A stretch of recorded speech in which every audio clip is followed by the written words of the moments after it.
Welcome back to another edition of Six Borough Sports, your home for South Florida and New York sports. Today, we got a pretty full schedule. We got the Heat get into a big scuffle with the Pelicans, five players suspended. I'm going to talk some Marlins spring training. I went to the game on Sunday up in Jupiter against the Nats. We're going to talk a little bit of Yanks spring training.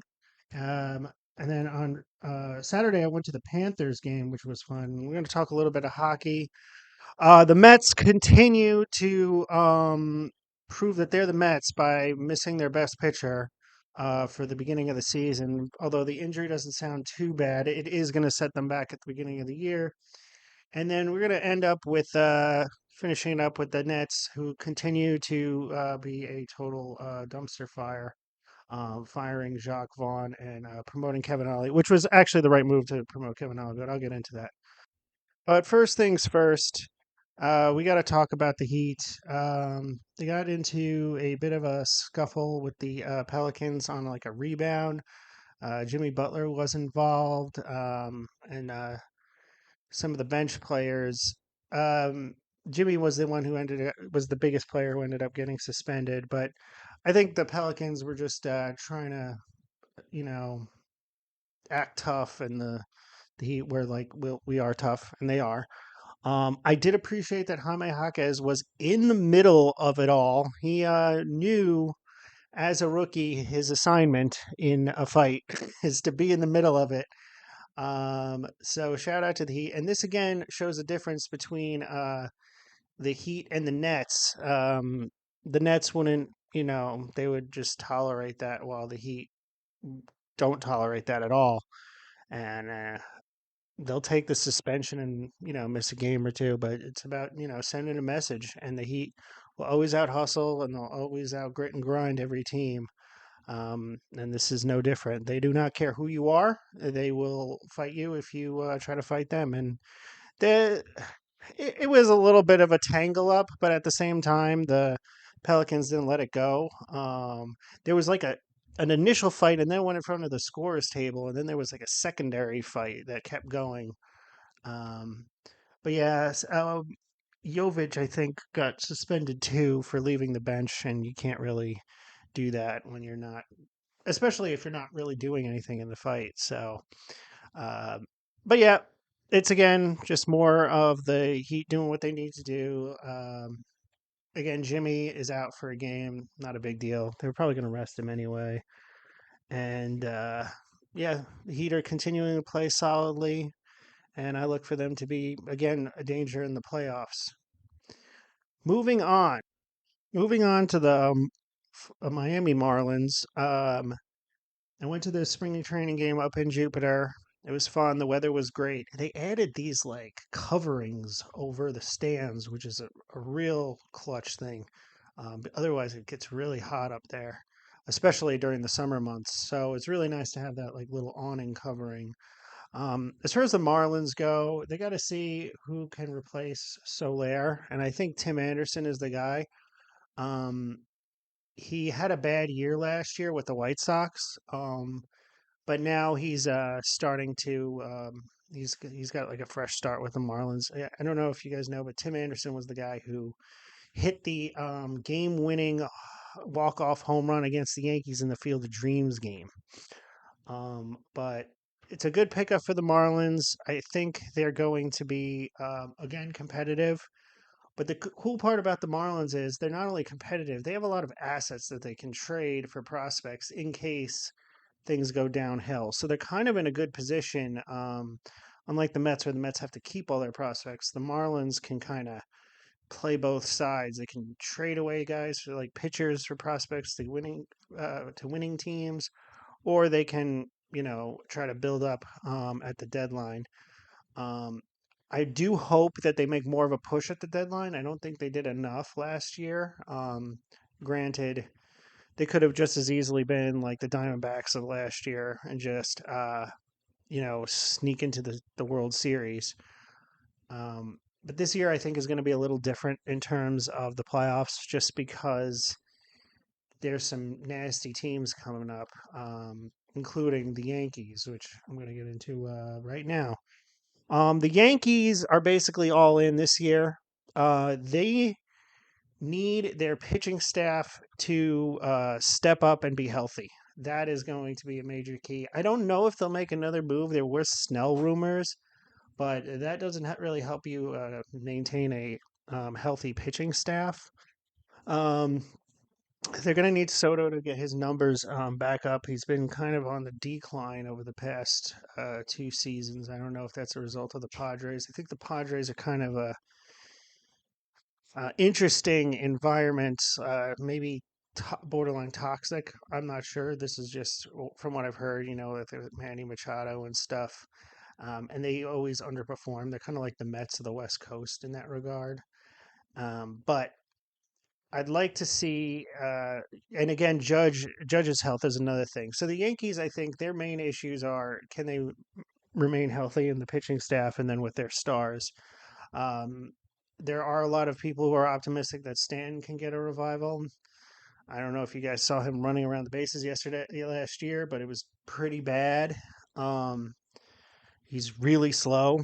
Now, granted, he can bash home runs and stuff, but Judge, from what I've heard, is also managing his. He's got a toe injury that he's constantly managing. So if he's in it, he carries that team when he's on it. And if he's not going to be there, they're not going to go as far. I think they're going to make the playoffs.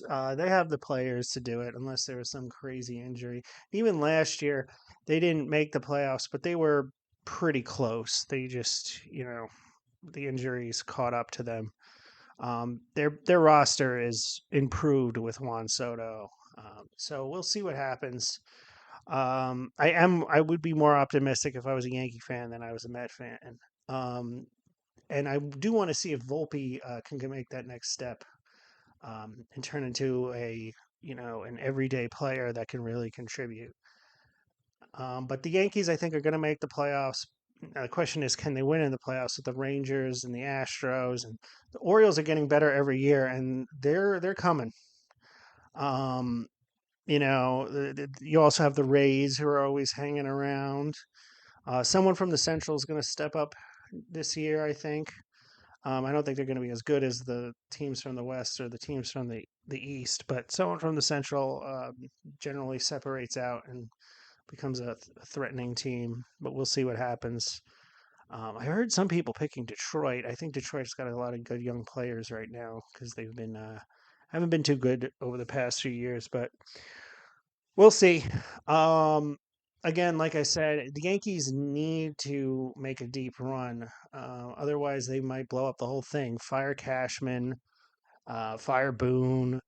Um, if Judge is hurt again and like he misses the playoffs or something, that's going to be devastating. Juan Soto could walk, which is another main issue. I would love nothing more than the Mets to come in and take Juan Soto from the Yankees, assuming he has a good year and the Mets just like throw money at him. But I don't know if that's going to happen, knowing the Mets, and I don't know if he's worth it right now based on the way he's played. But if he has a good season, I'll take him back. Speaking of that, which with offering guys contracts, if they have a good season, Pete Alonso needs to have a good season for the Mets, or else he's not going to get a contract extension, or he might get traded at the deadline. Um, I I love Pete Alonso, but he's going to command too much money to be worth it for a guy who can't hit consistently well. He's a very streaky hitter that likes to hit like home runs, like 3 home runs in like 2 days, or like 5 home runs in a week, and then he goes cold, and that is not a recipe for sustained success in baseball. It might work in a playoff run, but it's not something you can depend on. And generally, a hitter's hot streak doesn't last the entire playoffs. We kind of saw that with Daniel Murphy. He hit like a bunch of home runs and then like go to get the Mets into the World Series. And then once they made it to the World Series, it was like he couldn't do it anymore. And it's not even his fault. He was carrying the team offensively. But yeah, it'll be interesting. Again, I'm more optimistic if I'm a Yankees fan than a Mets fan, just because the Yankees aren't going into the season with any injuries yet. And they made moves that vastly improve the team. The Mets made moves that questionably improve the team. There's a lot of ifs on the Mets, and I don't like that. But hopefully, the young players can really take the next step on the Mets and maybe change my tune on that. And then on Saturday, I went to the Panthers game. They were playing the Caps. I got to see Ovechkin. I never saw him. I know he's older now and he's not the same player. But it was cool. He's one of the best hockey players ever. So that was cool to see. The Panthers were not playing great. There were some questionable ref calls throughout the game. So, but which allowed the Caps to get some power plays that ended up giving up goals. They were down 2-1 with 5 minutes left, and I was like, all right, at the 5 minute mark, if they're still down, like I was talking to my friends, they were like, all right, we're gonna go because we want to beat traffic. And the Panthers were not playing well, so we weren't very optimistic that they were going to score. And then the Panthers got a power play, and then they Vernehi came in and he scored, and we're like, well, now we got to stay. And then they went into 3-on-3 at the end, and I gotta say, I never saw 3-on-3 hockey live. The overtime rule for a new rule is fantastic. 3-on-3 is awesome. It's just offense, and it's like Heart Attack City. It's like who's gonna score? Who's gonna score? But the Panthers came out and ended up winning, which is great because they need to keep pace with the Red Hot Rangers, who have won 10 straight, and the Bruins. So right now the Panthers are in third in the East. They're looking good. They're a Stanley Cup contender. I really like going to Panthers games. They're great. They just need to like lower the concession prices. I know they were in the Stanley Cup last year, but those concession prices were pretty ridiculous. But it's always a fun time at the Panthers games. Highly recommend. But yeah, they got to keep competing, and am looking forward to if they play the Rangers this year in the playoffs. I think that's going to be a nasty series. I think the games down here are going to be electric. The games up in New York are going to be electric in the Garden too. But with all the Ranger fans down here, um, it should be fun, and I really want that matchup. We haven't had that matchup yet. The Panthers have played like the Lightning and the Bruins and the Toronto Maple Leafs, but never been Panthers and Rangers. I think that would be a awesome matchup to see. And of course, we have to talk about the New York Mets. Kodai Senga, shoulder soreness before we even start spring training. I heard he's going to be resting for at least 3 weeks, but then he needs his spring training. So he's going to be out at least maybe a month and a half. So we're looking in like June, maybe June. But this just sucks. It's the same thing every single year. It's the same thing. You go in with some optimism, and like last year, it was brutal. Last year, it's like, all right, Diaz got hurt, but we have a pretty strong bullpen. We'll be fine. And then Quintana out, Verlander out right before week one. Um, the last 3 years, we've had an ace out before the season even starts, and it's like you're already playing from behind. You're already playing with injury problems. Like how is this team supposed to succeed? And then on top of it, like no one overachieves, everyone underachieves. You go in and be like, all right, McNeil's going to bat, like, let's say McNeil bats 280. I would die for McNeil to bat 280 now. Like, it's crazy. You go into the season and you're like, all right, well, we're going to have this, this, and this. And they just nope, that's wrong. He's going to be injured. He's going to underperform. This guy is not going to be able to field. The rookies are going to take a step back, like and I'm not trying to be pessimistic. Like with Alvarez, I'm like worried that he's going to take a step back just because that's what the Mets will do. He'll do that because he's a Met. I'm hoping he has a great season and the Mets try to lock him up. But I just don't see that happening. I don't. Is Marte going to come back healthy? Like, is he really? I don't know. And we lost Mauricio too in the Dominican League. So I don't know. Like, and not that the Mets even wanted him. Like the Mets were treating him like he was like a leper, and even though he was like, so I don't understand their problem with him. I think he doesn't fit like the analytics, but just looking at the numbers, he looks pretty good. But again, I don't know if they're seeing something that I don't see. But that's frustrating that he's even hurt because we need as many bats as possible because we couldn't hit the side of a barn last year. Um, I do want to see later in the season some of these prospect pitchers come up because we've had a prospect pitcher since like the Wheeler, DeGrom, Syndergaard, Harvey era, and that was in 2015 when that was at that its height. So they need to develop some prospects, and hopefully towards the end of the year we'll start to see them. Um, but I'm not optimistic about the Mets this year. They didn't get a DH like they should have. They Severino, I don't know if he's going to work out. If he works out, great, but I'm not optimistic with the Mets. Like if the Yankees can't fix him, why do the Mets think they can fix him? I don't see it happening. Um, but we'll see. The team is deeper at least, so if there are injuries, we can sustain them more. But at the same time, everyone underachieved last year and we didn't do anything. I also didn't like that we fired Showalter at the end of the season. I was like, we could have fixed the season. The Phillies fired Joe Girardi and then turned it around and ended up in the World Series. The Mets, they just sat on Showalter and the team was making errors and not hitting and doing all these things that were not winning baseball. And I said, well, why don't we change it up? We're going to fire Showalter anyway. And they didn't do it. So that was really frustrating for me. It's like, are you gonna try, or are you just gonna be like, well, this is the team. Doesn't matter what happens. And the Mets weren't completely out of it through most of the season. They could have fought it and gotten a wild card um, after the All Star break, but they just decided to bang their head against the wall and do the same thing over and over again, which is the definition of insanity. But yeah, again, we'll see what happens. Maybe I'll be pleasantly surprised. And that's another thing. We don't even know if Edwin Diaz is going to be back to what he was.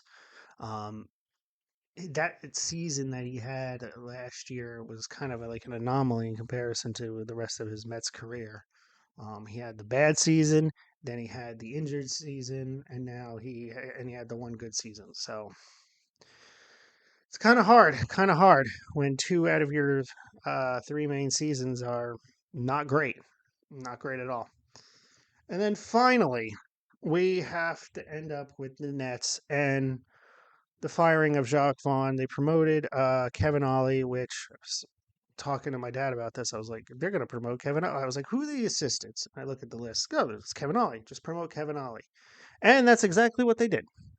And they haven't been playing great with Kevin Ollie. They did win last night. They beat Memphis, but I mean, it doesn't matter anymore. They're not a playoff team. I don't even think their draft pick matters because I think it belongs to Houston. I think it was in the Harden trade. Don't quote me on that. I'm not positive, but the Nets are just and they Sean Marks said what I was saying earlier, which was they weren't hustling. And they had that really bad loss against the Celtics. There was the I did see an article where the team gave up after the Milwaukee loss where they rested everyone because like Mikal Bridges doesn't like to rest. He likes to play every day. And after that the team kind of just gave up and it, it all went downhill from there. I will say though, I don't know if Sean Marks is back next year. I don't know why he's getting a free pass because he got Ben Simmons and he got a lot of these guys, and the draft capital he got is pretty much useless unless he like can hit on the guys and really develop them. But I don't see that happening. Um, they might be able to target a free agent. They have some cap space, but again, as long as Ben Simmons is on the team and taking up contract space, no one will sign with this team, or someone will sign, but they'll just be there for the money and they can't carry the team. Yeah, they'll get like a Julius Randle kind of max contract or a Trey Young kind of max contract, which the guy can't lead the team, but he can take up a max contract. It's just it's very frustrating. Um, I'm hoping that they, can figure out a way to dump Ben Simmons and draft a bunch of people and then clean it up. I do not really want Sean Marks back again because that trade set them back 2 years. Like they couldn't do like a quick rebuild with this. They are stuck. They are stuck in the mud right now because of that decision. And so you don't even have flexibility. Oh, we have all this draft capital. Let's sign a player and then trade for another player. No, you can't even do that now because you're stuck with a dead contract. I'm always going to say this: like injured and unavailable players are worse than players who play poorly because there's nothing you can do with an injured or unavailable player. He's just sitting there, dead money on the roster, and there's nothing you can do with it. And he's not even playing. And it's not like a personal attack on like guys who get injured. That's just the way it is. If you're not playing, you're worth even less than the guy who's underperforming because you were literally just eating salary without producing. Um, so, and again, that's what's going on with Ben Simmons right now. He's not even playing. I mean, he's playing on and off, but he's not a max contract player, and he never was. I don't know why they thought that was a good idea. Give him a change of scenery. What? He's not going to play well in New York. Also, don't date Kardashians or the Jenners or whatever. Stay away from them. That's how you get. That's how. Look at Lamar Odom. All right, that's all I need to say about that. Just look at Lamar Odom. Stay away from the Kardashians. Um, but that's it for this week. Um, I'm gonna shoot for next Saturday. Like I said, I was out at the games this weekend, so hopefully we can get a video out next Saturday. But please remember to like, comment, and subscribe, and we will see you then.